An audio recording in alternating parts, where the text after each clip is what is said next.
पूजा पांडे, आप देख रहे हैं मेट्रो दिनांक टीवी न्यूज। आइए देखते हैं आज की खास खबर। मुंबई रिक्शा चालक मालक यूनियन ने दिया संजय निरुपम को समर्थन। मुख्यमंत्री एकनाथ शिंदे ने मानी संजय निरुपम की मांगे। मुंबई महाराष्ट्र विधानसभा चुनाव 2024 में दिंडोशी विधानसभा सीट से महायुति के अधिकृत उम्मीदवार संजय निरुपम को मुंबई रिक्शा चालक मालक यूनियन के पदाधिकारियों और सदस्यों का खुला समर्थन मिला है। निरुपम की मांग पर मुख्यमंत्री एकनाथ शिंदे ने रिक्शा और टैक्सी चालकों के हितों के लिए वेलफेयर बोर्ड महामंडल के गठन की घोषणा की है, जिसमें वृद्धावस्था या रिटायरमेंट के बाद उनके स्वास्थ्य और जीवन यापन सरकार की देखरेख में होगा। मुख्यमंत्री ने यह भी आश्वासन दिया कि राज्य सरकार उनके स्वास्थ्य संबंधी सभी खर्चों का वहन करेगी। इस घोषणा के अनुसार रिक्शा और टैक्सी चालकों के लिए आवास की भी व्यवस्था की जाएगी।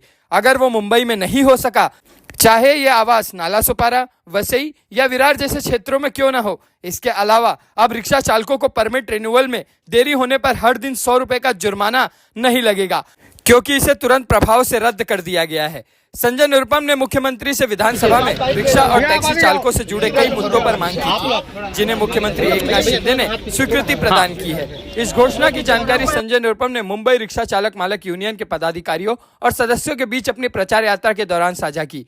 उन्होंने यूनियन से अपील की कि 20 तारीख को धनुष बाण चिन्ह पर वोट देकर उन्हें भारी बहुमत से विजयी बनाएं, ताकि इसी तरह जनता के हितों के लिए कार्य कर सके। इस मौके पर यूनियन के सदस्यों और पदाधिकारियों ने खुलकर संजय निरुपम को अपना समर्थन देते हुए कहा कि वह निरुपम के नेतृत्व में बेहतर भविष्य की उम्मीद कर रहे हैं। इस समर्थन से निरुपम की चुनावी ताकत और भी बढ़ गई है। उन्होंने जनता से अपील की कि वे एकजुट होकर उनके पक्ष में मतदान करें, ताकि दिंडोशी विधानसभा क्षेत्र में विकास और जनहित के कार्यों को नई दिशा दी जा सके। यूनियन के पदाधिकारियों ने संजय निरुपम के प्रति आभार व्यक्त करते हुए उन्हें जनता का सच्चा सेवक बताया और उनके हर संघर्ष में समर्थन देने का आश्वासन किया। अब आइए देखते हैं मेट्रो दिनांक टीवी न्यूज पर इस प्रचार फेरी के दौरान महायुति उम्मीदवार संजय निरुपम और रिक्शा टैक्सी चालकों ने क्या कुछ कहा इस रिपोर्ट में। यहाँ बड़ा जनसैलाब आपके समर्थन में रिक्शा चालक के रूप में साथ दे रहे, क्या करें? मुंबई के जो रिक्शा और टैक्सी चालक हैं वो वर्षों से मेरे अपने सगे भाई की तरह जीते हैं और उनके साथ मैं भी उनके अपने भाई और अभिभावक के तौर पे जीता हूँ। उनके हर सुख दुख में आज से नहीं वर्षों से मैं शामिल हूँ और जब भी किसी रिक्शा चालक को कोई दिक्कत होती है, चाहे ट्रैफिक वालों की परेशानी, चाहे आरटीओ वालों की परेशानी, चाहे उनका परमिट का इशू होता है, सब लोग में खड़ा रहता हूँ। जब मैं शिवसेना से जुड़ा वापस और शिंदे साहब के साथ आया तो पहली मीटिंग शिंदे साहब के लिए मैंने जिस वर्ग की लगाई थी वो मुंबई के ऑटो टैक्सी और वो भी नंदनवन में। आपका ही देन है जो परमिट खुला। और अब बताता हूँ परमिट वाला बड़ा अच्छा याद दिलाया, मैं भूल गया तो बता। तो उस मीटिंग में मैंने मुख्यमंत्री जी को बोला कि आप आइए और सारे ऑटो चालकों से मिले। उन्होंने तब एक घोषणा की कि मुंबई के सभी ऑटो टैक्सी चालकों के लिए एक वेलफेयर बोर्ड बनाया जाएगा, महामंडल बनाया जाएगा। बना दिया गया, उसमें लगभग 50 करोड़ रुपए का फंड भी डाल दिया गया और उसके पीछे उद्देश्य है कि जितने ऑटो टैक्सी चलाने वाले लोग हैं उनके रिटायरमेंट के बाद और उनके पूरे जीवन में उनके स्वास्थ्य की चिंता हम करेंगे। उसका अगर कोई बीमार पड़ गया तो उसका पूरा इलाज फ्री में कराने की जिम्मेदारी इस बोर्ड की, सबको बोर्ड का मेंबर बनाना है। दूसरा मुद्दा यह है कि मैंने जो डिमांड की है कि जितने ऑटो टैक्सी चलाने वाले लोग हैं एक बार रिटायर हो जाएं, 60-65 साल के बाद मान लीजिए चलाने के लायक नहीं रहे, तो कुछ ऐसी व्यवस्था हो कि सरकार की तरफ से उनको दूर ही सही नाला सुपारा वसई विरार से कहीं घर दे दो, ताकि रहने का उनका एक आसरा हो जाए। और तीसरी बात यह है कि टैक्सी ऑटो चलाने वालों का जो परमिट जब खत्म हो जाता है तो उसको रिन्यू कराना होता है ना, तो एक दिन का कितना पेनल्टी होता है? 100 रुपये। एक दिन जो डिले जा रहा था और 100 रुपये। तो मुख्यमंत्री जी को मैंने बोला साहब वो ऑटो रिक्शा चला रहे बेचारे का 4 दिन डिले हो गए तो क्या हो जाएगा। दूसरे दिन विधानसभा में अनाउंस कर दिया कि अगर डिले भी हो गया तो भी पेनल्टी नहीं मारना। अब एक बड़ा इश्यू है 1500 रुपये का फाइन, जो दूसरा फाइन होता है। तत्काल उन्होंने डीसीपी ज्वाइंट सीपी ट्रैफिक जो है कुमार जी को फोन किया कि कोना लाइन किसी पर भी इस तरह का फाइन नहीं मारना है। पता नहीं अभी भी मुझे नीचे के है ना, नीचे के ऑफिसर थोड़ा बदमाशी करते हैं, ऊपर के स्तर पर यह निर्णय हो गया है कि एक तो फाइन मत मारो, फाइन मारना, अगर किसी ने बहुत बड़ा गुनाह कर दिया तो फाइन मार दो। जेन्युइनली भी गाड़ी पार्क किए रहते हैं उसका एक ऑनलाइन फाइन मार देते। तो ये सब जो गलतियां हो रही हैं ट्रैफिक की तरफ से, उसको भी दुरुस्त करने का प्रयत्न हो रहा है। काफी हद तक नियंत्रण में आए हैं लोग। अभी भी कुछ बदमाश और बदतमीज टाइप के ऑफिसर हैं, उनसे आगे जाके निपटा जाएगा। तो इस वर्ग के साथ मेरा जुड़ाव, हमारे मुख्यमंत्री जी का बहुत अच्छा जुड़ाव है, और इस नाते मैंने अपने ऑटो चालकों से, ऑटो रिक्शा चालकों से निवेदन किया है कि अब आपका भाई आपकी सेवा के लिए एक एमएलए के चुनाव में खड़ा है, तो उसको आशीर्वाद दीजिए, उसको मदद करिए। तो मैं इनसे यही अपेक्षा करता हूं कि एक वोटर के तौर पर, मतदार के तौर पर मेरे लिए, अपनी तरफ से और अपने परिवार की तरफ से वोट दिलाने का प्रयास करें। कुरार के रिक्शा चालकों का ना सबसे बड़ी समस्या है कि इनकी जो सड़कें हैं ना बड़ी बदतर हालत में है। सिर्फ रिक्शा चालकों का ही नहीं है, पूरे दिंडोसी में कुरार, अप्पापाड़ा, पिंपरी पाड़ा और आगे जाइए क्रांति नगर में रास्ता ही नहीं है। रास्ते में खड्डे हैं, और सिर्फ खड्डे दिखते, रास्ते दिखते ही नहीं। अब उसी खड्डे में जो 10 साल से आमदार है उसको डाल देना है। क्यों डालना है कि तुम 10 साल से आमदार हो, लेकिन रास्ता नहीं बना सकते, तो तुमको शर्म आनी चाहिए। पूरे मुंबई में सीमेंट की सड़कें बन रही है, बगल में देखिए नागरी निवारा तरफ सड़कें बन रही है, इधर सड़कें नहीं बन रही। क्यों नहीं बन रही भाई? आप फेल हो गए ना, आप स्वीकार करिए, ऑटो वालों से माफी मांगिए कि मैं फेल हो गया, मुझे माफ करो। 10 साल से कामदार है, न पीने का पानी, न रास्ता, न साफ सफाई, लोगों को बस उनके भरोसे ही छोड़ दिया। तो ऐसे जो लोगों को उनके भरोसे छोड़ दिया है, उसके साथ हमारे ऑटो चालकों को खड़ा नहीं रहना चाहिए, बल्कि उसके खिलाफ खड़ा रहना चाहिए और उसको हराने में अपना बहुमूल्य योगदान देना चाहिए। नमस्कार दर्शकों, मैं बताना चाहता हूं कि शिवाजी नगर कुरार विलेज से लेकर के अप्पापाड़ा से लेकर के मलाड स्टेशन की और दफ्तरी रोड से लेकर के पठानबाड़ी की स्थिति सबसे दयनीय स्थिति है। जिस रोड से राष्ट्रीय रिक्शा चालक पूरा गुजरते हैं, उनकी ये स्थिति देख करके कभी चैसिस टूटता है तो कभी गाड़ी पलटती है, इस तरह की बातें आती रहती हैं, जिसको लेकर के लोग जख्मी होते हैं। हमेशा ये मेट्रो दिनांक टीवी न्यूज ये मुद्दे को हमेशा उठाने का काम किया है। मैं आपको बताना चाहता हूं कि एक सबसे बड़ी बात, वहां की सबसे बड़ी समस्या क्या है, रोड की स्थिति इतनी नाजुक है, ऐसी स्थिति है कि कहीं 3-3 घंटे 4-4 घंटे एक रिक्शा चलाने वाला हफ्ते का, महीने का जो स्थिति पर कमाता है तो उसी से परिवार चलता है। आपको मैं बताना चाहता हूं, एक दिन की कमाई जो पहले के 1000 रुपए होती थी तो पूरा महीने तक चल जाता था, मगर आज महीने का तो छोड़िए, एक दिन में अगर 500 रुपया कमाना बहुत मुश्किल होगा। उसका वजह यह है कि सबसे स्थिति नाजुक है रास्ते की। रास्ता बहुत गंभीर है, बहुत टूटा फूटा है, गाड़ी चैसिस टूटती है, काम निकलता है, और उसके बाद जब उसके बावजूद भी देखो कोई वर्दी पहना है तो कभी किसी के घर में 2 वर्दी नहीं है तो एक ही वर्दी है। एक वर्दी अगर साफ कर दिया, दूसरे दिन अगर वो नहीं पहन के गया, सादा पहन के गया, तो उसके ऊपर फाइन होती है, जो उसको 1500 से 1500-2000 रुपया मनमाना उनका राज्य चलता है। क्यों? उसका वजह ये है कि उनका संरक्षण मिलता है कि ताकि कोई कार्रवाई नहीं करेगी। अगर कोई विधायक, मैं किसी पार्टी व्यक्तिगत मैं नाम नहीं लेना चाहता हूं, मगर ये मैं अगर किसी विधायक, किसी नगर सेवक का इनका आशीर्वाद रहता ना, तो उनके पक्ष से अगर कोई बोलता तो इनकी ये दुर्दशा नहीं होती और आज इनकी स्थिति ऐसी नहीं होती। मैं आपको और भी बताना चाहता हूं कि ये स्थिति क्यों हुई, उसका वजह है कि अंकुश नहीं है, राम का राज्य है। जैसा रिक्शा वालों की कोई वैल्यू नहीं है, रिक्शा वाले को कोई भी चाहता है तो गाली देता है, कोई भी चाहता है तो कोई भी करता है। आज इनकी लाइफ क्या है? कोरोना काल में ये रिक्शा वालों की स्थिति क्या थी, मैं सबसे पूछना चाहता। अभी मैं पूछूंगा कि कैसे कैसे अपना परिवार चलाते थे ये रिक्शा वाले ऐसे, मगर किसी ने नहीं ध्यान दिया। मगर आज इनकी हम चलते हैं, अभी इनसे पूछते हैं कि इनकी स्थिति क्या है, कैसा है, किसके उनको पर आक्रोश है और क्यों है। इसका आज 10 बरस से जो आमदार थे सुनील प्रभु जी, उनका लोगों का क्या कहना है, संजय निरुपम के प्रति जो यहाँ के दिंडोसी विधानसभा के चुनाव मैदान में है, उनका क्या कहना। आइए हम सबसे शुरुआत करते हैं। हमारे सर, आपका नाम क्या है? अली शेख साहब, क्या कुछ कहना चाहते हैं जो आप मलाड स्टेशन से और कुरार विलेज अप्पापाड़ा गाड़ी चलाते हो, वहाँ की रोड की स्थिति क्या है साहब? कुरार में तो देखते हो आप, तो उधर ही रहते हो, आना जाना देखते हो डेली।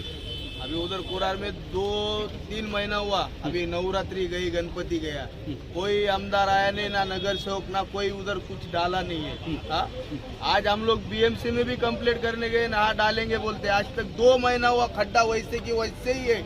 शालीमार के सामने देख रहे हो, वो एक थोड़ा आगे गएंगे उधर लेफ्ट साइड में, वो खड्डा आज तक ना डांबर डाला है ना कुछ किया है। तो हम लोग कभी कभी रैबिट किधर से निकला तो हम लोग डाल देते, वो हम लोग करते, वो आप काम करते हैं, हम लोग डालते। बीएमसी का काम आप करते हैं? क्या करेंगे, हमको गाड़ी चलाना, हमको दिन भर वहाँ गाड़ी चलाते हम लोग, हमको मालूम है क्या तकलीफ होता है। अच्छा, कभी आप आमदार साहब जो सुनील प्रभु जी 10 वर्षों से आमदार रहे, महापौर रहे, उनके पास कभी आपकी टीम है, आपका यूनियन का? एक बात बताओ, आप कोई प्रोग्राम रखा ना तो कौन आने, बीएमसी उधर काम करता है, क्यों? तुम्हारा कोई आ रहा है इसके लिए रातों रात, तुमको मालूम है हम लोग देखते रिक्शा चलाते, क्या कौन आने वाला है? अरे साहब क्यों नहीं कर रहे हो, अभी क्यों नहीं कर रहे हो, अभी क्यों नहीं कर रहे हो? वो रिक्शा की हालत है तुम देखो, ट्रैफिक जाम होता है तो ट्रैफिक हम लोग निकालने लगे ना तो कोई उल्टा बोलता है, बोला जाने दो, अपना काम है अपन करते। पर तुमको तुम्हारा काम दिया है, आमदार हमने निवड़ के दिया है तुमको, तो तुम करो ना कुछ तो कुछ, डांबर डालो या कुछ ना कुछ करो। इसके लिए हमको हमारा नेता चाहिए। और रही स्टेशन की बात, स्टेशन के इधर हमको इतना तकलीफ हुआ, कोई आया नहीं, खाली संजय निरुपम ही आए वहाँ, वो इसको बोलने के लिए कि साहब रिक्शा वाले को रहने दो। संजय निरुपम आए? हाँ, अच्छा, हाँ आए थे ना। अच्छा, संजय निरुपम आए थे? संजय निरुपम आए, कोई नहीं आया था उधर, कोई आए थे। हमारे डिंडोसी विधानसभा में 10 साल से एक भी काम नहीं किए विधायक जी। न कभी आए कुरार विलेज में देखने के लिए कि रोड की हालत क्या है। वह रोड की हालत ऐसा खराब है, अगर कोई इमरजेंसी पड़ जाए तो पहुंच नहीं पाएगा, ऐसी स्थिति है। आइए हम अध्यक्ष हैं, मैं अध्यक्ष महोदय मैं आपसे पूछना चाहता हूँ, ये आपकी ये पूरी ये जो आपके है, आप इनका दर्द, मैं आपको पहले तो सबसे पहले मैं धन्यवाद देना चाहता हूँ, आपके यूनियन को धन्यवाद देना चाहता हूँ और आपके नेतृत्व को धन्यवाद देना चाहता हूँ कि आज ये पूरा आपका परिवार, ये रिक्शा चालक नहीं है, आपका परिवार है। इस परिवार के लिए आज जहाँ भी होते आप आवाज उठाते, जैसा कि अभी मैंने कुछ लोग बता रहे थे कि मैं संजय निरुपम के पास गया, वहाँ मुझे न्याय मिला, मिथुन के पास गया, लोकेंद्र राठौर के पास, क्या सचमुच ये बात सही है? ये बात सो आना सच है। हम जब इन तीनों की तरफ गए तो हमको कभी नाराजगी नहीं मिली। अच्छा, हमारा काम हुआ और वो हमारे साथ में खड़े होके हुआ। अभी हमारा एक रिक्शा वाला भाई था, वो कुछ कारणवश उसकी मृत्यु हो गई। तभी भी हमारे संजय निरुपम भाई ने, मिथुन भाई भी खड़े थे और संजय निरुपम भाई ने भी उधर आके लास्ट तक थे, निशान में भी थे, वो लास्ट तक उसके परिवार वालों को भी मदद किया।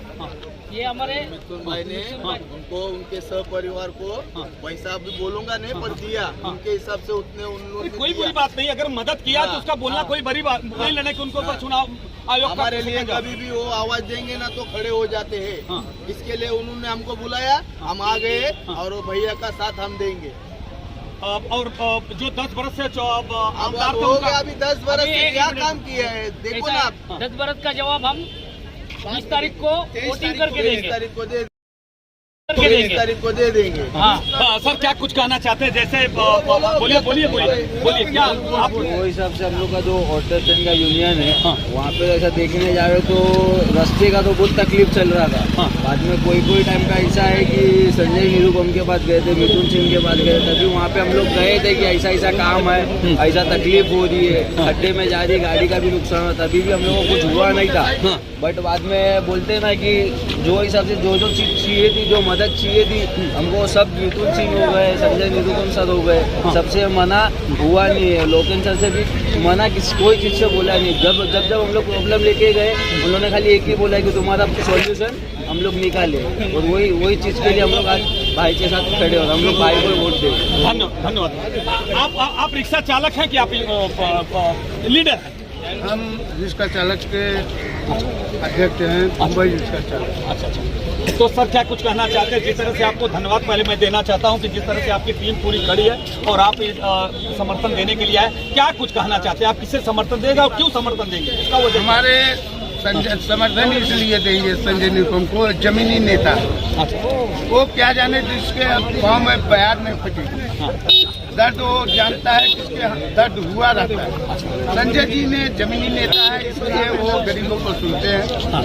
हमारे राम भाव है, हमारे भाई साहब हैं, हमारे रिश्ते वाले भाई हैं, इनकी दशा ऐसी है रिश्ते वाले की, एक जिसको चलने का खाने की औकात नहीं, वो भी गाली देकर जाता है।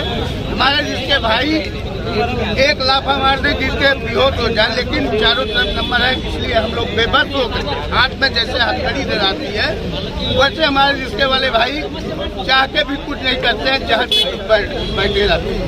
रह गई फाइन की बात, हमारे रेस्का और टैक्सी वाले के ऊपर इतना अन्याय होता है कि फोटो खींच लेते हैं, खाना खाने बैठे हैं वहाँ पे खींच लेते हैं। इनके लिए कोई प्रबंध नहीं। हम लोग सोशल वर्कर हैं, पब्लिक पर्सेंट हैं, पब्लिक के लिए हम लोग काम करते हैं। क्या हम लोग प्राइवेट की तरह नहीं रह सकते हैं?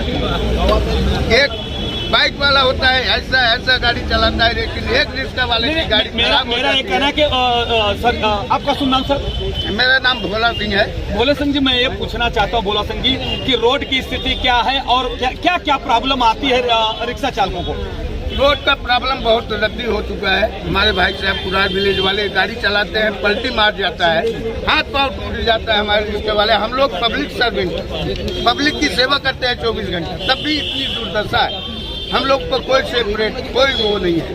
अभी आपको समर्थन किसको देने वाले हैं? हमको संजय निरुपम जी को। संजय निरुपम को? हाँ जी, धन्यवाद। सर आप भी यूनियन के ही पदाधिकारी हैं? मेरा क्लास है एक्चुअली। मैं संजय निरुपम भैया को सोच रहा हूँ कि जीते यहाँ से। इतने साल से कुछ नहीं सोचे कि जिताओगे, ये पहले बात जिताएंगे। सोचे कि जिताओगे? नहीं जिताएंगे। दिल में काला तो नहीं है? नहीं तो 100% उनको जिताना ही हमको है, संजय निरुपम भैया को। और पिछली बार मैं मुद्दा रखना चाहता हूँ, सब्जी मार्केट वाले 3 बजे से पूरा जाम कर देते हैं, उनके लिए कोई बीएमसी का कोई ऐसा जगह बनाया जाए जो सब्जी मार्केट और मच्छी मार्केट एक साइड हो जाए और रास्ता आने जाने के लिए, क्योंकि एम्बुलेंस एक बार निकली, आदमी की इतनी सीरियस हालत थी, आदमी की डेथ हो जाती है। सब्जी मार्केट में इतना जाम हो जाता है 6-7 बजे, जाने के लिए रास्ता नहीं रहता। बीएमसी उसका कोई मदद नहीं करती? बीएमसी कोई मदद नहीं करती। उसके लिए बगल में एक जगह है, अगर आप चाहें तो संजय भैया अगर जीत जाते हैं तो वहाँ पे बीएमसी मार्केट चालू कर दिया जाता है तो अच्छा रहता है। नहीं, संजय निरुपम ने जब लोकसभा में पहले बार जब गए थे, उन्होंने जो हाकर्स जोन बनाने का पॉलिसी का उन्होंने आवाज उठाई थी और उसके बाद वो अमेंडमेंट भी हुआ था, मगर तब तक उनकी सरकार चली गई, उसके बाद वो चीज को बंद रह गए, मतलब तब तक चुनाव आ गया था। तो ये है कि आने वाले वक्त में हाकर्स जोन बनेंगे और जरूर अगर होगा तो जरूर सरकार कुछ न कुछ करेगी। हम सर आपसे जानना चाहता हूँ क्या रोड की स्थिति है, क्या रिक्शा वालों को तकलीफ है, किसको समर्थन करना चाहते हैं और क्यों करना चाहते हैं? रोड की स्थिति तो बहुत ही खराब है। हम लोग संजय निरुपम को समर्थन देते हैं कि वही एक ऐसा नेता है जो हम लोगों की सुनते हैं।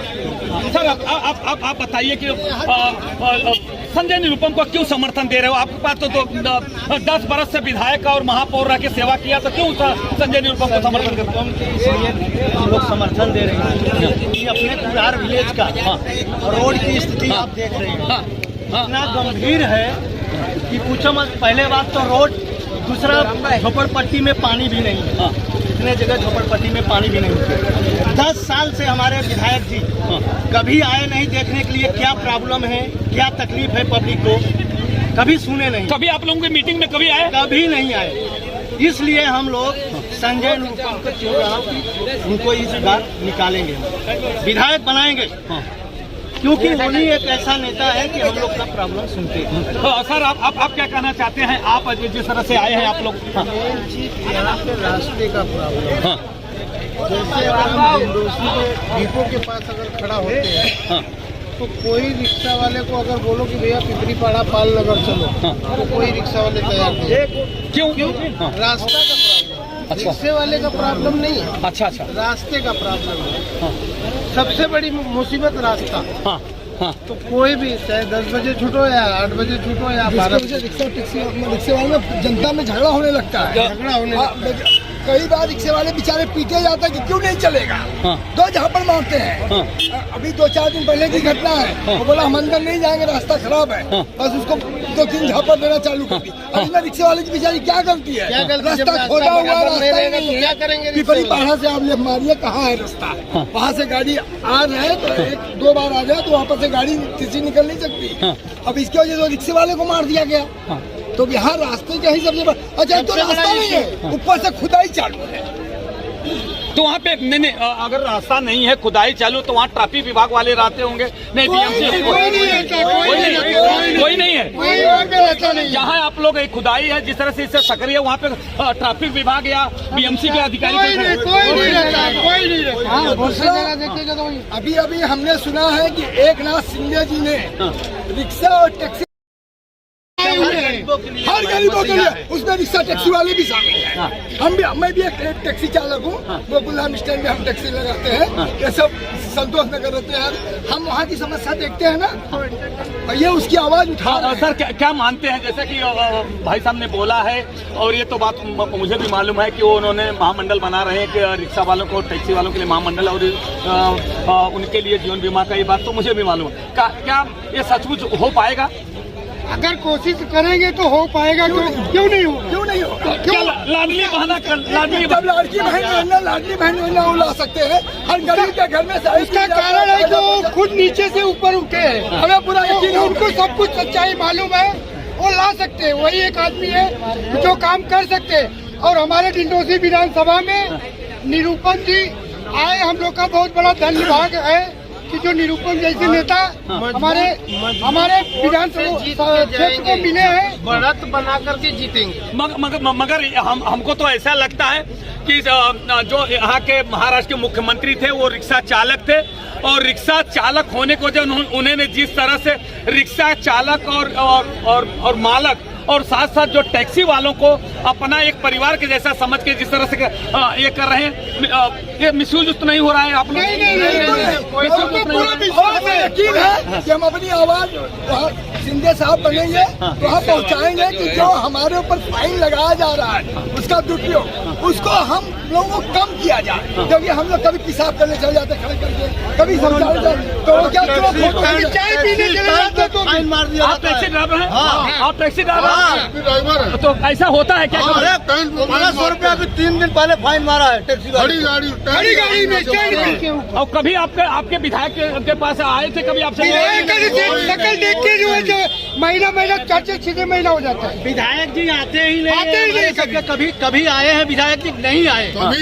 एक ऐसा अपने शिवाजी नगर में मिथुन सिंह है कि सबका सुनते हैं, कोई भी कुछ भी हुआ पहले पहुंचते हैं वहां पे मिथुन सिंह। और लोकेंद्र सिंह, कोई भी किसी को प्रॉब्लम हो वो लोग वहाँ पे पहुँच जाते हैं। मगर ये सबसे बड़ी विडंबना है कि आज पूरे टैक्सी वाले, जबकि रिक्शा वालों को ही बुलाया गया था। जैसा कि मुझे मालूम था कि यहाँ इकट्ठा होने वाला, जो रिक्शा वाले ने मुझे सूचना दिया कि आपको आना है, हम लोग इकट्ठा होकर के अपना कुछ दर्द रखना चाहते हैं। मगर आज देखा कि टैक्सी वालों ने भी अपना दर्द पूरा निकाल दिया। मार खा रहा है आप, रिक्शा वालों से ही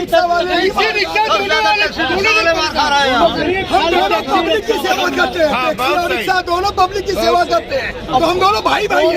तो हम दोनों के लिए आरटीओ का अत्याचार हमें यकीन है कि एकनाथ शिंदे जी इसका निवारण करेंगे, 100% करेंगे। इसलिए हम निरूपम जी को जिताएंगे। कभी ड्रेस का बहाना ले लेंगे, कभी बैच का बहाना ले लेंगे, कभी लाइसेंस का बहाना, कुछ फिर भी जो फाइन मारते हैं। कुछ नहीं मिलेगा बोलेंगे पब्लिक का कंप्लेन है। हाँ, क्या बोलते हैं? कुछ नहीं मिलेगा, कुछ पॉइंट फॉल नहीं मिलेगा बोलेंगे पब्लिक का कंप्लेन है। तो पब्लिक का कंप्लेन है तो पब्लिक आकर के वो कंप्लेन दे ना, मैं उसका एड्रेस बता दूं। वो खाली वो बहाना रहते हैं। शिंदे जी आएंगे तो जो दलाल लोग पास कर रहे हैं आज, वो रिक्शा वाले खुद ही अपना रिक्शा पास कराएंगे हर एक काउंटर। नहीं तो क्या होता, मजबूरी में दलाल के पास जाना पड़ता है, हम लोग ज्यादा पैसा देते हैं और हम लोग का रिक्शा। ये मानते हैं कि भ्रष्टाचार हो रहा है? अरे देख रहे हैं। धन्यवाद। मैं अभी देखो टैक्सी वाले भाई से मैंने बात किया और उन्होंने ये बताया कि जिस तरह से भ्रष्टाचार है, साथ साथ रोड की स्थिति बहुत ही खराब है, और इसके बावजूद जिस तरह से उन्होंने वर्तमान समय के जो आमदार सुनील प्रभु थे उनकी इतनी प्रतिक्रिया किया है कि मैं क्या यहाँ पे रिक्शा वाले हैं, रिक्शा वालों को मैं पूछने की कोशिश करता हूँ कि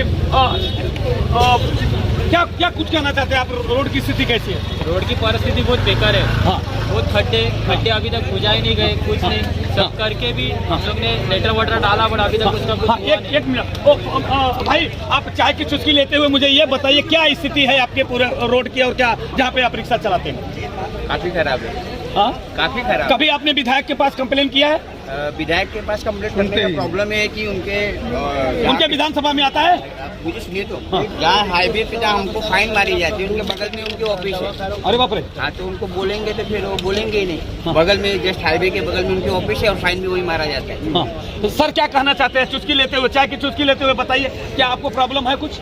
प्रॉब्लम एकनाथ शिंदे से ये है कि वो जो है रिक्शा चलाया है और रिक्शा और टैक्सी वालों के ऊपर ध्यान देंगे, इसलिए हम लोग को विश्वास है वही एक जो है नेता जो है कर सकता है रिक्शे वालों का, और कोई करने वाला नहीं है। और शाम के टाइम तो इतना ट्रैफिक होता है कि सब लोग रिक्शा लेके जाना भी बहुत भारी पड़ता है। आप यानी मानते हैं कि हमारे मुख्यमंत्री रिक्शा चलाए हैं और रिक्शा का चालक का दर्द मानते हैं? जैसा कि मेरा भाई रिक्शा चालक ये बोल रहा है, मैं मुख्यमंत्री एक रिक्शा चालक रह के आज देश के महाराष्ट्र के मुख्यमंत्री बने, वो मेरे दर्द को जानते हैं। क्या कुछ कहना चाहते हैं आप? कैसी क्या स्थिति है रिक्शा? रोड खराब है और क्या है। अभी आने वाले समय में किसका मतदान करने वाले हैं आप लोग? अभी किसका किया जाए भाई, तो अपनी मर्जी से चल रहे हैं। मैं करूँगा कौन कर रहा है? नहीं, मैं क्या बोलता हूँ, आप यहाँ इकट्ठा हुए हैं मगर पूरे रिक्शा वाले अभी संजय निरुपम की बात कर रहे हैं, तो संजय निरुपम को आप लोग वोट मतदान करोगे तो क्यों करोगे? भाई काम करें, हमारा रोड बनवाए, हम लोग नहीं अभी जब चुनाव जीत के आएंगे तभी तो काम करेंगे, तो उनको अभी दिया जाएगा वोट दिया जाओगे। वर्तमान समय वोट देंगे, वर्तमान समय वोट देंगे। आइए हम चलते हैं, और भी कुछ रिक्शा वाले इधर भाई खड़े हैं, मैं उनसे जानने की कोशिश कर रहा हूँ। भाई साहब उधर मुँह मेरे से दिल मिलाइए, मुँह मिलाइए और हृदय मिलाइए, और क्या कहना चाहिए आप? सचमुच तकलीफ है रिक्शा चालकों को रोड की समस्या को लेकर के? है ना, तकलीफ है। और क्या तकलीफ है आप लोगों को? कोई रास्ते की तकलीफ, हम लोग को दूसरे का तकलीफ। सर आप बताइए, आप रिक्शे के सचमुच सही में इतना तकलीफ है। आप अगर जाओ दुंडोशी विधानसभा के वार्ड में देखने के लिए जाओ, मलाड साइड में जाओ, पुष्पाबाग साइड जाओ, पोदार पार्क साइड, हर जगह पे रोड का कार्य। आज इतना तकलीफ है, परेशानी इतना हो रहा है, रिक्शा वालों को तकलीफ है, आम पब्लिक को इतना तकलीफ है। मगर वहाँ पे ट्रैफिक वाले रहते होंगे, नहीं तो जो काम चालू होगा वहाँ पे क्या बोलते बीएमसी वाले खड़े रहते, कोई रहता है कि नहीं रहता है? देखो काम काम चालू है, चालू काम में रुकावट इतनी आ रही है, छोटा रास्ता है, उसको डाइवर्ट करके दूसरे रास्ते से डाइवर्शन लेना चाहिए। कोई डाइवर्शन दे रहा है, आजकल उधर देखने के लिए कोई आ रहा है। एक घंटा पब्लिक रोड पे खड़ी है, हम लोग एक घंटा एक जगह पे खड़ा होके जा रहे हैं। शाम को 5 बजे अगर हम लोग घर से निकलते हैं, काम से निकलते हैं, तो घर को पहुंचने को हम लोग को रात को 10 बजता है। ये सब तकलीफ हो रहा है रास्ते की वजह से, कोई ध्यान नहीं दे रहा है। आप भी रिक्शा रास्ते की प्रॉब्लम है, आप मानते हैं? बहुत। आपका सुनना सर? प्रकाश, जिस तरह से प्रकाश भाई ने कहा है कि रास्ते के प्रॉब्लम को लेकर के इतनी बड़ी प्रॉब्लम होती है, 2-2, 4-4 घंटे जब हम रिक्शे के वहीं पे लाइन लगा के खड़े रह जाएंगे, अगर ट्रैफिक में फंसेगा 2 पैसा कमाएंगे कैसे? क्योंकि हम शेयरिंग का धंधा करते हैं। शेयरिंग के धंधे में क्या होता है, जितना 4 पैसेंजर बैठा, 4 पैसेंजर का ही पैसा मिलेगा, वो इसके ज्यादा नहीं मिलेगा। अगर एक बार में अगर हमको 20 रुपया, 25 रुपया, 50 रुपया मिलता है, उसके बाद फिर हमको अगर 3-3 घंटे के बाद फिर मेरा नंबर आता है, तो कैसे मेरा उद्यम, कैसे मेरा राशन पानी चलेगा? इसलिए ये उनकी पीड़ा है। आइए हम और भी चलते हैं, रिक्शा चालकों से मैं बात करूंगा कि और भी कुछ रिक्शा चालक कुछ भी बोलने की कोशिश करते हैं। रिक्शा वालों के लिए कुछ किया जाए। यहाँ पे इतना भ्रष्टाचार है, हमारा ट्रैफिक हवलदार से लगा के खाकी पुलिस भी रिक्शे वालों को तंग करके रख दी है। खाना खा रहे हैं रिक्शे में कहीं पे तो भी फाइन, चल रहे हैं तो भी फाइन, इधर भी निकालते मोबाइल से फाइन मारा जाता है। 500 कमाने वाला 1500 रुपया फाइन कहाँ से भरेगा? 5-5 हजार फाइन मारा जाता है रिक्शे वालों के ऊपर।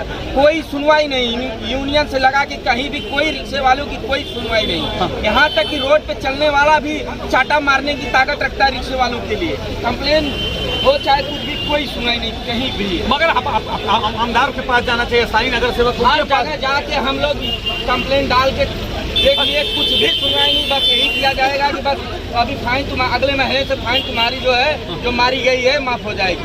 आज तक किसी की फाइन नहीं माफ हुई, आज तक कुछ भी नहीं हुआ। सर आप क्या कहना चाहते हैं कि मैं असल में जोगेश्वरी विधानसभा से हूँ। संजय निरुपम साहब के सपोर्ट में लोग यहाँ पर आए हुए, क्योंकि रिक्शा से हमारा कोई मेरा लेना देना नहीं है, लेकिन जिस टाइम में परमिट दिया जा रहा था रिक्शा वालों के लिए, तो परमिट के टाइम पे उनको बहुत सताया जा रहा था। उनसे सवाल क्वेश्चन इतने पूछते थे, पूरा दिन भर लाइन लगाते थे, 4 या 5 आदमी को परमिट देते थे। तो उस समय अब्दुल जफार सूफी जो भ्रष्टाचार है और कुछ भी नहीं बने उसकी वाइफ, तो उसको मालूम पड़ा वो भाई के का लीडर था। मैं वो ये कहने में हमको आसानी मुद्दा मुझे आसानी मुद्दा दिख रहा है सर। आप हमारे स्थानीय यहाँ के जो सर मैं जोगेश्वरी का मुद्दा नहीं, जोगेश्वरी का मुद्दा नहीं, पूरे बम्बई का मुद्दा है, पूरे मुंबई का मुद्दा हम आपसे सुनेंगे सर। में गए हमारा दिंडोसी विधानसभा का कैंपिंग चल रहा है, दिंडोसी विधानसभा का ये संचालक है, हम इनका मैं आपका अकेला इंटरव्यू करूंगा, मैं आपको विश्वास दिलाता हूँ। हाँ सर की बात बोलिए सर, आपको नहीं वो टाइम पे ना आपको तकलीफ है? जब बार हम लोग गए आपके पास बहुत तकलीफ है। साहब का अभी आने वाले समय में आप अपना मत का अधिकार से आप किसको सपोर्ट करेंगे, आप क्या सोच के करेंगे? कौन सा भैया? सुनील भैया, सुनील प्रभु भैया को या संजय भैया को? निरुपम। अच्छा संजय निरुपम को। संजय हमारे लिए संजय निरुपम हमारा एक दोस्त था, उनका इंतकाल हो गया था, कोई नहीं नेता खड़ा हुआ था, वही संजय निरुपम भैया और मिथुन भैया आए थे उसके लिए पूरी मैयत में, और कोई नहीं आया था। तो उन्होंने कुछ मदद किया कि चलो बहुत मदद की है। अच्छा कितना भाई साहब किससे आपके बातों से सहमत हैं आप? सब बात में सहमत हूँ, जो हिसाब से भाई ने बताया कि हकीकत बात है, हकीकत जो हुआ था, भी नेता नहीं आया था वो टाइम पे। संजय निरुपम और मिथुन भैया ही थे, सब खड़े थे, क्योंकि हम लोग वहाँ जब गए थे तभी वहाँ पे जाके भी उन लोग ने 2 बात बोला भी सबके सामने, जो नहीं करने वाली चीजें वो भी मदद किए थे वो हिसाब से। अच्छा आप अध्यक्ष हैं, आपने ये पूरी कमान आपका, मैं आपको धन्यवाद फिर से पुनः धन्यवाद दूंगा, जिस तरह से आप इनको दर्द समझ के अपना परिवार का सदस्य समझ के आप ये पूरा आप हमारे चैनल के माध्यम से जो मतदाता पूरे दिंडोसी में 3-3.5 लाख मतदाता, उनको क्या संदेश के रूप में उनको संदेश देना चाहते हैं? बताइए क्या कुछ उनके लिए बोलना चाहते हैं कि किसको मतदान करना चाहिए, किसको? मैं यही बोलूँगा, हाँ आप एक संविधान को ध्यान में रख के और अपना दिमाग सही एकदम सही से योग्य जो उसके लायक है उस व्यक्ति को मतदान करें, किसी भी लालच में ना पड़े, जो अपना काम करे ऐसे नेता को चुन के दे। और वो मैं संजय निरुपम के रूप में उनको देखता हूँ। तो हम सब रिक्शा वाले भाई यही संगठित करते हैं कि हमको खाली धनुष्यबाण और धनुष्यबाण ही दबाएं। मगर अध्यक्ष तो मैं ये पूछना चाहता हूँ, कहीं आपके ऊपर कहीं किसी से दबाव आ गया तो कहीं आपका ये फैसला तो नहीं बदल जाएगा रात भर में? दबाव वाले में मेरा घर मैं खुद चलाता हूँ, दबाव देने वाला नहीं जाएगा, जो होएगा देखा जाएगा। और हमारे साथ में मिथुन भाई है, निरुपम भाई है, लोकेंद्र भाई है, जिधर उजड़ेगा उधर उजड़ेगा, हम अभी पीछे हटने वाले नहीं। उजड़ने के कोई प्रश्न नहीं। सर आप क्या कहना चाहते हैं कि जिस तरह से सर ने बोला है कि नहीं मुझे किसी के दबाव में नहीं आना, मुझे संजय निरुपम को भी मतदान करना, तो कहाँ तक इनकी बातों को समर्थन करते हैं आप?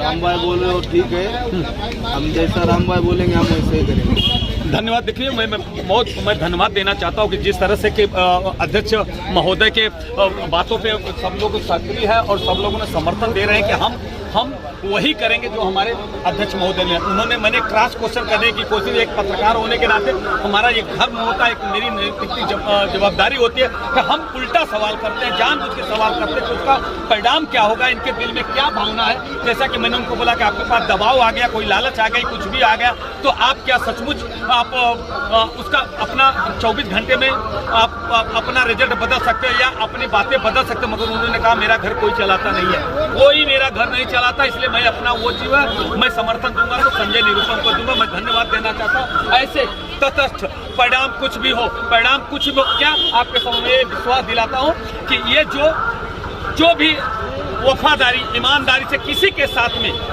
आप काम करोगे, चाहे भाई हो, बंधु हो, रिश्ता हो, नेता हो, अभिनेता हो, वो जरूर आपको न्याय देने का काम करेगा।